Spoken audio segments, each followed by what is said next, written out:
"Aha, Little Red Riding Hood," says the big bad wolf upon finding the girl in the woods. "Now I'm going to take off your little red cape, lift up your little red skirt, pull down your little red panties, and fuck your brains out." "Oh no, you're not, Mr. Wolf," Red Riding Hood retorts, pulling a pistol out of her basket and drawing a bead on the wolf. "You're going to eat me, just like the book says." "Well, if you insist."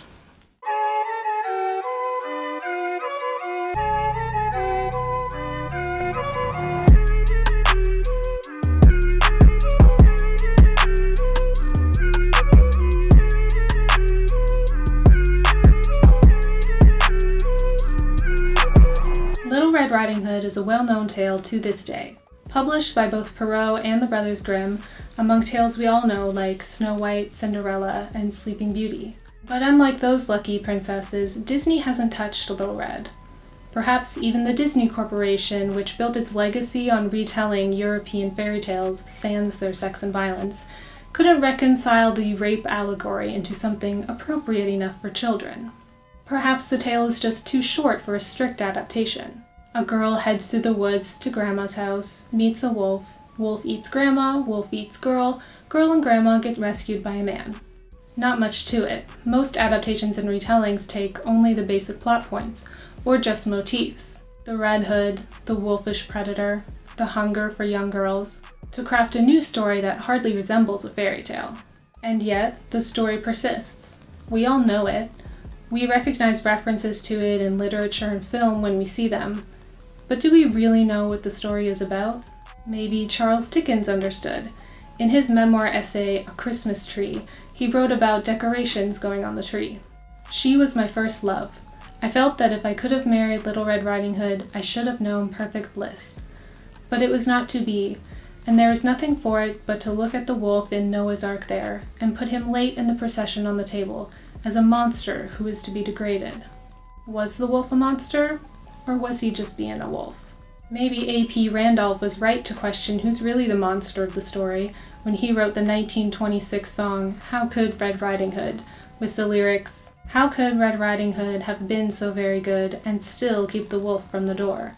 Why was she dressed up in her bright flaming red unless she expected to knock someone dead? Why did she ramble? She knew it was a gamble. She was out in the woods for no good." Was Red in control all along, baiting the wolf into a trap? Should we hear out the wolf's side of the story? Or maybe it's the makers of the S&M porn video, The Punishment of Red Riding Hood, who really understand the tale.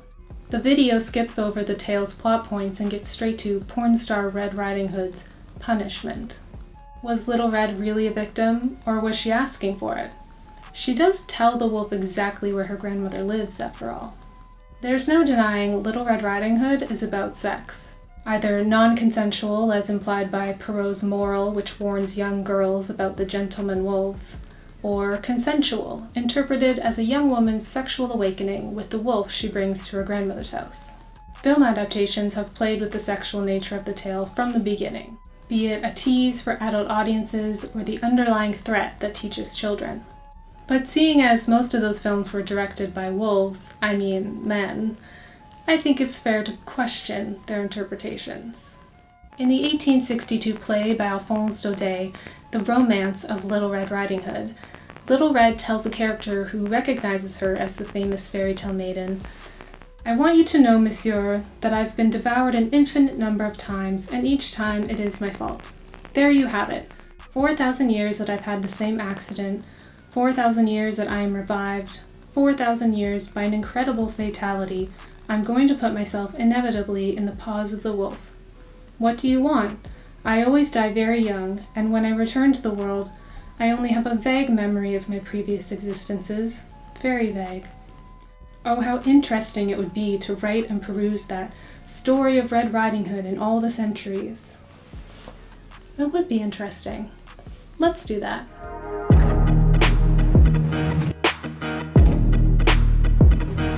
Before the Grimms, before Perrault, there was an oral tale being told among the peasants of France called The Story of Grandmother. Of course, being an oral tale, we can't be sure when or how it was told each time, but in 1885, Paul de la Rue included a version in his collection, Popular French Tales. The story of Grandmother begins the same as the Little Red Riding Hood story we know, with a girl being sent to her grandmother's with a basket of food, taking a path through the forest. When she meets the wolf, werewolf specifically, he asks if she is taking the path of pins or the path of needles. She says needles, he takes pins. As we know, he arrives at the grandmother's house first and eats her. But he doesn't swallow her whole. He saves some of her meat and a bottle of her blood in the cupboard. When the little girl arrives, the werewolf, pretending to be Granny, tells her to eat and drink. A cat calls her a slut for eating her granny. Then the wolf tells the girl to get into bed with him. The girl takes off each item of clothing and the wolf tells her to put each on the fire. Once in bed with the werewolf, she runs through some familiar lines like, "What big ears you have," and responses like, "The better to hear you with, my child," until the werewolf says, "The better to eat you with," at which the girl suddenly has to go. The werewolf wants her to go in the bed, but she insists on going outside, so the werewolf ties a string to her. She of course unties it and runs away. When the wolf thinks she's been out there too long making a load, he goes out to find her gone and runs after her, only to arrive at her house just at the moment she entered. Many of those details will sound unfamiliar, and that's because when Charles Perrault published his story Le Petit Chaperon Rouge, Little Red Riding Hood, in 1697, he omitted the gore of Granny's flesh and blood, the overt sexual tone of getting naked into bed with the wolf, and he didn't let the little girl escape. And so this is the beginning of men telling Little Red's story. Oral tales were often told among peasant women as they tended to their household duties, and so included terms like pins and needles, which meant something to them. They also included characters familiar to them, like smart, self-reliant girls who go into forests alone and get themselves out of sticky situations. Perrault, who notably had a low opinion of women, changed this tale into a lesson for how upper-class girls ought to behave.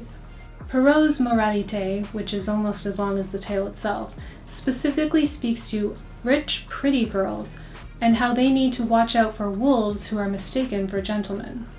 Because if you let these wolves into your alcoves, it's your fault. Welcome to the 18th century, little girl. Fall in line, accept your rape, it's going to be your fault. Perrault's Little Red Riding Hood became so popular over the next century that in the early 1800s, when the Grimms were collecting their traditional German tales, Perrault's version had become an oral tale itself. One of the Grimm's sources for oral tales, Marie Hassenpflug, who had a German and French background, had Perrault's version of the tale in her oral collection. The Grimms named theirs road caption, Little Red Cap. And of course, they did their thing of changing the tales they collected to reflect what they felt were German values and traditions, aka removing all of the sexual innuendo. They added the mother's warning to stay on the path, which has become the lesson most associated with the tale. They also added the huntsman to save Little Red and Grandma, some traditional misogyny, thank you so much, and the idea to put stones in the cut open but still sleeping wolf to kill him when he tried to get up. They also added a second encounter with another wolf for Little Red and Granny. This time, Granny has the idea to kill the wolf with the temptation of sausage water. So, good for Granny, but Little Red has yet to deal with the wolf on her own. Looking at the history of the tale, there's a lot of interesting stuff to learn about the werewolf trials of 16th century France and all the global versions of ATU tale type 333, including a tiger grandma from East Asia. But looking ahead at film adaptations, which is why we're here, it's the Grimm's version that most adaptations take from. To return to the scene from The Romance of Little Red Riding Hood, she continues, Monsieur Perrault has sketched but only one chapter. How fortunate is he who will write the others.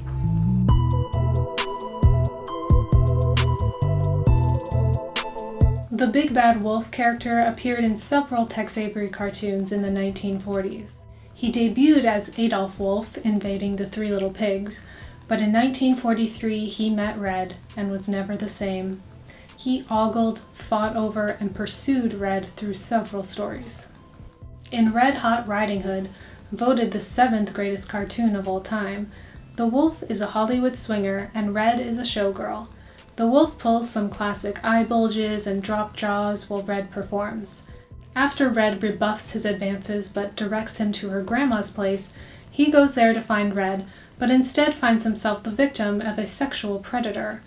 Grandma is hot for Wolfie. Cartoon hijinks ensue. Why, I'll kill myself before I'll even look at another babe.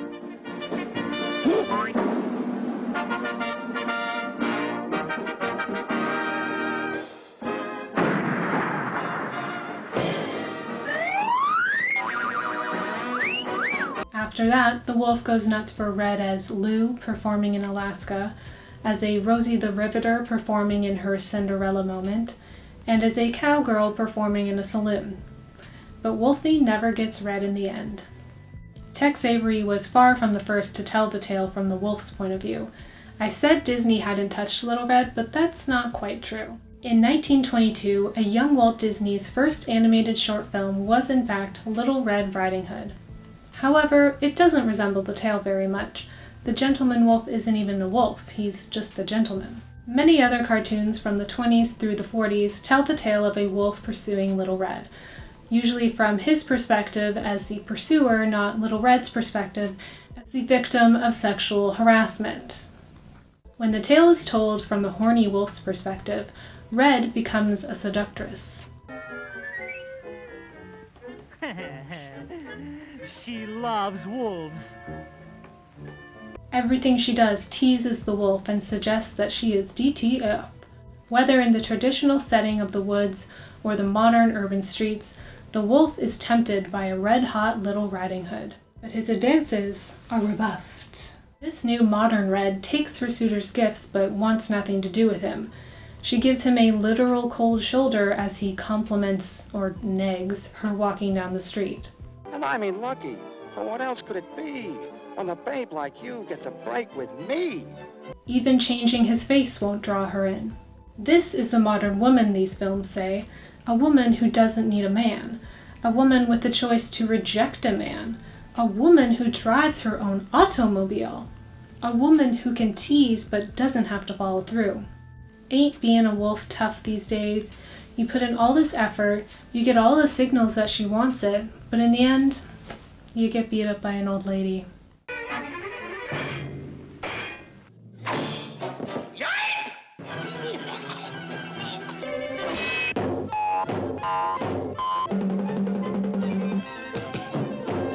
Does the wolf really deserve it though? Did he really do anything wrong? The wolf himself is almost always the victim of sexual harassment or violence in these cartoons. In Red Hot Riding Hood, Red and Granny are portrayed as accomplices in an attempted sex crime. Red reels him in and sends him on his way to Granny's, where he has to try to hide from a horny old woman attempting to sexually assault him. And in The Wolf's Pardon, the wolf, recently released from prison, is chased around by a horny grown-up Red attempting to get her hands on him. Poor Wolfie. More like he can dish it out, but he can't take it. He pursues Red like she should be so grateful to get a wolf like him, but Red isn't interested. And a woman never has to give a reason why she's not interested. However, when the wolf is aggressively pursued, it's clear he's averse because he's not into old ladies or girls with glasses. Therein lies the comedy. What self-respecting gentleman wolf would be sexually attracted to an older woman or a woman in glasses? Of course he runs away, and they are wrong for pursuing him when he didn't ask for it. I can imagine audiences watching these films, the men cheering at Red Hot Red dancing on screen, seeing themselves in the wolf, and the women cheering when Red rejects the horny wolf, seeing themselves or how they wish they could be in her. Maybe that's the balance they were trying to strike with these films. Something for everyone. Making the big bad wolf not all bad, and making Little Red a little bit bad. With these films setting the stage for what Little Red Riding Hood could be used to tell adults about the world, I'm almost afraid to look at what filmmakers use Little Red Riding Hood to teach children about the world.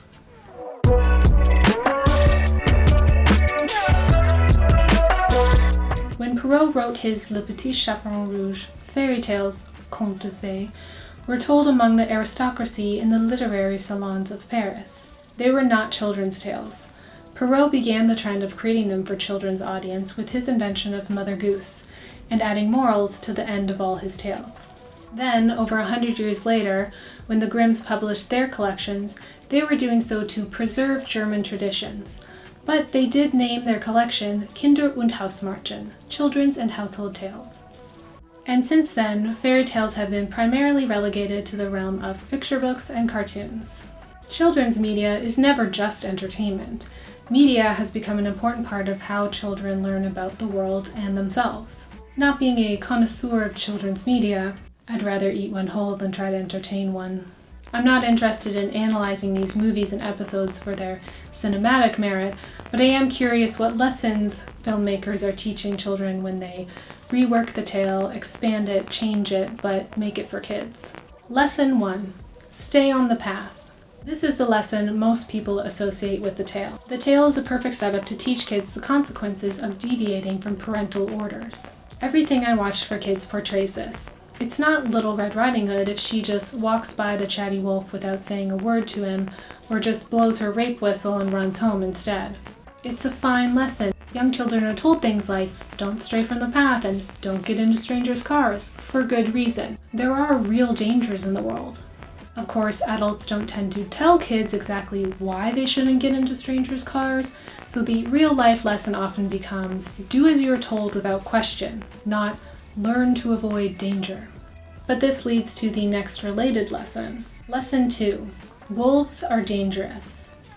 If any reason is given why Little Red must stay on the path, it's because she might meet a wolf, and any and all wolves she might meet will eat her. Without reason, without discrimination, and without mercy. Avoid them, full stop, there are no good wolves. Is that fair? All wolves are bad? Well, to teach kids a lesson with the tale, she can't meet the one nice, not human-eating wolf. Her mother's warning has to be justified for her to learn a lesson. Yet, despite most of these movies enforcing a blanket wolves equal bad statement, a few have a contradictory lesson. Lesson 3. Not all wolves.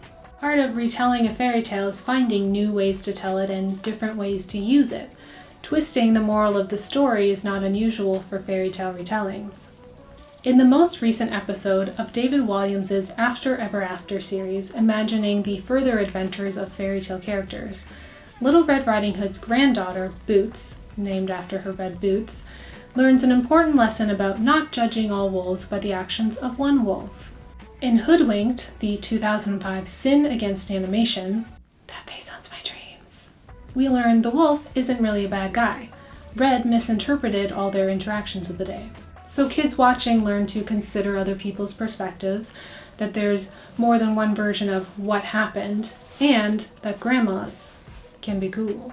What up, my homies? You ready to get spanked? I think teaching kids not to judge an individual or a group by the actions of one person within that group or identity is a really good lesson.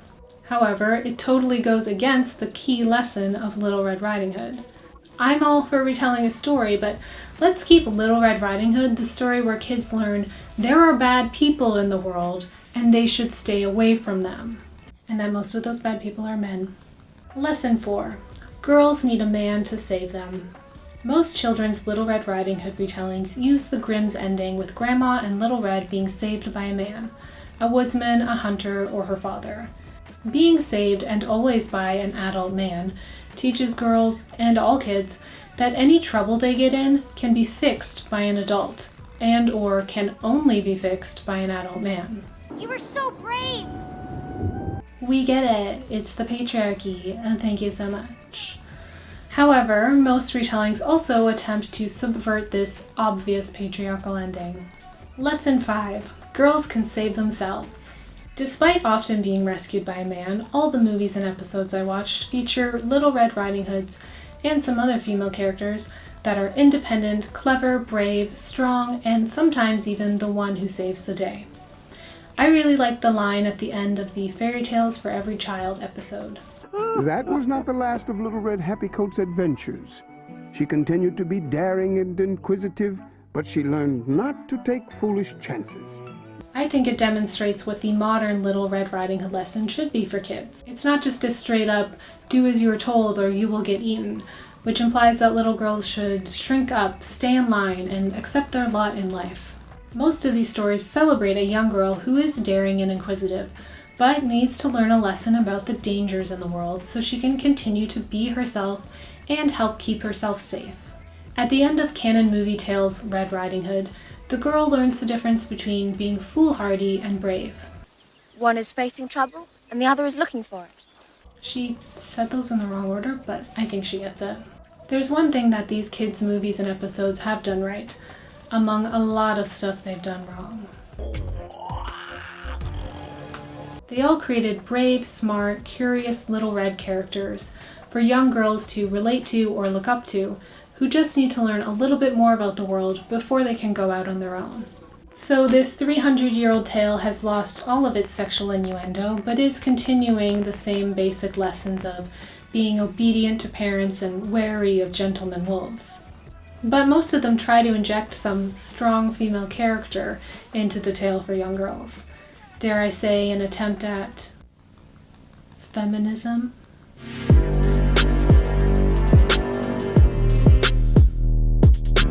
I mean, what even is feminism, right? Is it women enacting violence against men? Is it women being sexual with men? Is it when the woman becomes the wolf? English author Angela Carter began an era of feminist fairy tale retellings. Among her published works, which include modern fairy tale-like novels, her book of short stories titled The Bloody Chamber is often referenced in any discussion of fairy tale retellings and feminism in fairy tales. The Bloody Chamber, published in 1979, includes 3 stories based on Little Red Riding Hood. The Werewolf, in which the girl's grandmother is the werewolf.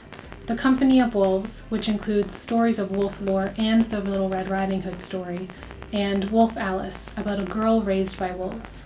In 1980, Carter adapted The Company of Wolves into a radio play. For the play, she created the narrative structure of a granny telling her granddaughter all the lore she knew about werewolves and men, stories within a frame story. In 1984, the film The Company of Wolves was released. The script was co-written by Angela Carter and Neil Jordan and directed by Jordan. It was primarily an adaptation of Carter's radio play. The script included another layer of a frame story, a teenage girl in her bedroom dreaming the events of the film's core story. And although the movie's core narrative is of a girl named Rosaline in a small medieval village, it also includes enactments of several stories that Granny tells Rosaline, and a couple that Rosaline make up herself. It's a lot of stories within one movie.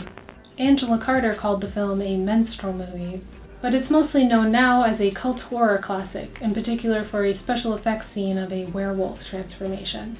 There's a reason why Angela Carter's work, the Bloody Chamber collection in particular, is remembered among feminist and fairy tale writers and readers, while The Company of Wolves film is remembered as a cult B-horror movie.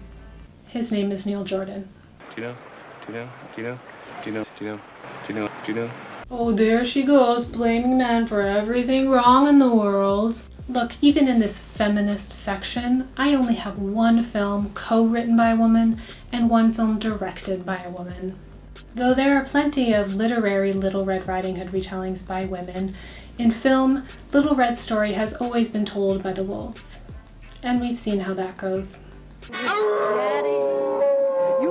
Men and even women filmmakers sometimes tend towards violence as the path to liberation, as they've seen in a century of films made by and for men. Freeway gives Little Red a gun. The 1996 film, written and directed by Matthew Wright, A Man, is a modernized and issue-centered retelling of Little Red Riding Hood. Wright turns the victimized Little Red of yore into a modern, streetwise, tough teenage girl who has been around the South Central block and seen some shit. Her boyfriend's name is Chopper. Chopper Wood. Hi, Miss Wood. Is Chopper there? She packs a literal basket before stealing a social worker's car to get herself upstate to her grandma's house. Following the beats of the tale, Vanessa meets the wolf on her way to Grandma's house. A man named Wolverton, who appears to be a good Samaritan, giving a down-on-her-luck runaway a ride and a hot meal, but is in fact the I-5 killer who likes to beat, kill, and rape his victims. In that order. Though Vanessa shoots Wolverton several times in self-defense, he survives and gets to play the rich straight white man card in court. In a commentary on class structure in America, the semi-literate child of a sex worker/addict/currently imprisoned mother gets accused of attempted murder and sent to juvenile detention. Vanessa is punished, like in Perrault's tale. She is punished for speaking up, telling the truth, and not looking remorseful for her violent actions. Holy shit! Look who got beat with the ugly stick! Is that you, Bob? The film's message is clearly trying to be something about an unfair justice system. And in the end, the male sexual violence repeat offender pays for his crimes with his life, and his last victim is left alive and finally believed by the law. A fairy tale ending indeed. Retellings like these and other attempts at female hero films seem to me like men trying to do feminism on women's behalf. It's not that women don't write violence or feel empowered by it sometimes, but here once again we have men empowering fairy tale heroines with the strength of violent acts, while Angela Carter chose to empower her Little Red Riding Hood heroine with sexual liberation. Literary scholar Jack Sipes agrees that women do not have to reproduce the violence of men to change the rhetoric of violence. In The Company of Wolves, Rosaline is a 13-year-old girl on the cusp of womanhood. I myself tend to think of it as a minstrel movie. After her older sister dies at the hands or paws of a wolf, Rosaline's granny fills her head with many stories about werewolves, how men become them, and the signs to watch out for. If the child is born on Christmas Day, if he's born feet first, he'll be the one. If he's born feet first, and his eyebrows meet in the middle. Oh yes, very bad. Rosaline is skeptical but curious. She wants to learn more about these wolves and men, not so she can steer clear of them, but so she can better understand them. Sure enough, when the movie's plot finally reaches the beats of the Little Red Riding Hood tale, Rosaline is more curious than afraid of the hunter-werewolf man she meets in the woods. She spends time with him, getting to know him, and makes a flirtatious bet. If he gets to Granny's house before she does, she shall owe him a kiss. Earlier in the film, when Rosaline asks her mother about the validity of Granny's werewolf stories, her mother replies, "And if there's a beast in men, it meets its match in women too." Women can be sexual too. Women can be bad too. Little Red Riding Hood retellings get most interesting when Little Red's attraction to the wolf is explored. The wolf not only represents a man and sex, but also the concept of evil or just bad behavior. What if Little Red Riding Hood wants to be bad? The 2011 film Red Riding Hood, directed by Catherine Hardwicke, missed an opportunity to focus its film on the moral ambiguity of its characters, including Valerie, our Little Red character. In one short scene at the beginning of the movie, a young Valerie and a young boy trap a rabbit, and it is Valerie who wants to kill the rabbit to see what will happen. It could be a scene that sets up some morally questionable beginnings for our protagonist. However, the scene is only used as a reference for a red herring clue in the Who's the Werewolf mystery of the film. It's her dad! The film spends most of its time giving us scenes which make us suspect just about everyone around Valerie of being the werewolf. It is not smart. Human eyes, dark brown. It does, however, create a theme in the film of seeing everyone as capable of both good and bad. Yet, despite her "this kid is going to grow up to be a serial killer" moment, Valerie herself is never shown to be potentially bad. Unless fucking your sexy boyfriend in some hay is this scriptwriter's idea of being a bad girl. Oh, did I mention this one was also written by a man? As I explored in the 40s cartoons, women flaunting her sexuality was seen as bad behavior. And even still in this century, being sexy is conflated with being bad, naughty, nasty, even when it's all consensual and enjoyable. Into the Woods does an excellent job of incorporating a young woman's first explorations of sexual desire with the lyrics, "He made me feel excited, well, excited and scared." And though scary is exciting, nice is different than good. These lessons learned by Little Red feel like a step up from the lessons children learn from the tale. While children's lessons can be very black and white, adults need to learn to judge for themselves what's scary and exciting and actually dangerous. While children are told not to talk to strangers, Adults go out specifically to talk to, and maybe more, with strangers. Because it's exciting. But it's a lesson we all must learn, that nice people and nice actions aren't always good people or good for you. As a young woman experiencing her first sexual desire for this, hello, little girl. Little Red is able to express through song the duality of her desire that feels both good and bad. Rosaline tells a couple of her own wolf stories in the company of wolves. First, she tells her mother a story of a witch who crashes the wedding of her former lover who betrayed her, turning the entire wedding party into wolves. Her second story is told to the wolf. Upon finding the wolf in her granny's house, clearly having eaten her granny, Rosaline spends some time with the wolf, perhaps teasing him, drawing out the inevitable. But the wise child never flinched, not even when he answered, "All the better to eat you with." The girl burst out laughing. She knew she was nobody's meat.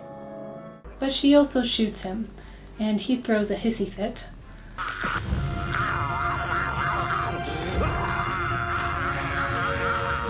But she comes to comfort him and tells him a story of a she-wolf. The she-wolf is misunderstood by the human world and punished for acting in her true nature, so she leaves. When Rosaline's parents come to save her from the wolf, they find she has become a wolf herself, and she runs off with the other wolves to join her kind. This is where the film's narrative greatly changes from Carter's short story and her radio play, evidently to Carter's disapproval. Well, you'll have to talk to Neil about that. You'll have to ask the director. In Carter's story, the girl ends up in bed in the paws of her wolf. She has not changed form.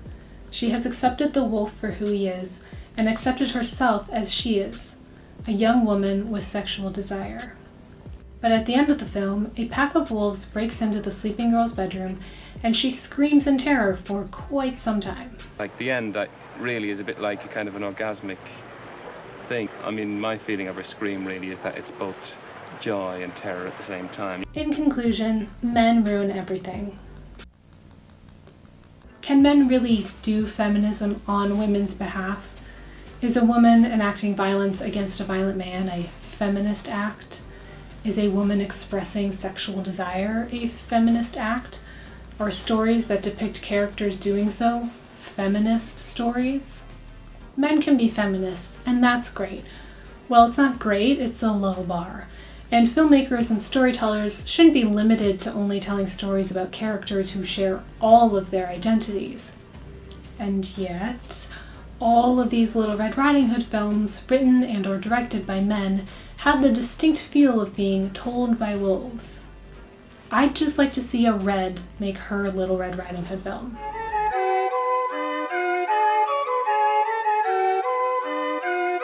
So, who had the right interpretation of Little Red Riding Hood? Was it Charles Dickens, who loved the little rape victim but couldn't separate her from the monstrous wolf? A.P. Randolph's song, which suggested that Red was the real villain? Or the S&M porn that combined pleasure and pain? They all seem to have predicted filmmakers' interpretations of Red and the wolf. The early American cartoonists wanted to show the wolf's innocence. Children's movies are still teaching children the same lessons of fear and obedience, and feminist retellings explore how a young woman can be good and bad and sexual. The story of Little Red Riding Hood belongs to no one. Not Charles Perrault, not the Brothers Grimm, and not to any of these male filmmakers. Not even to Angela Carter, although I trust the story with Angela Carter and other women writers more than any man. Am I just horribly misandrist and biased? Or is the story of a girl being raped by a man not a man's story to retell? Should a story about a victim and a perpetrator be told by someone who shares an identity with the victim or someone who shares an identity with the perpetrator? Not all Little Red Riding Hoods escape the wolf and make it home to safety. Who should tell their stories?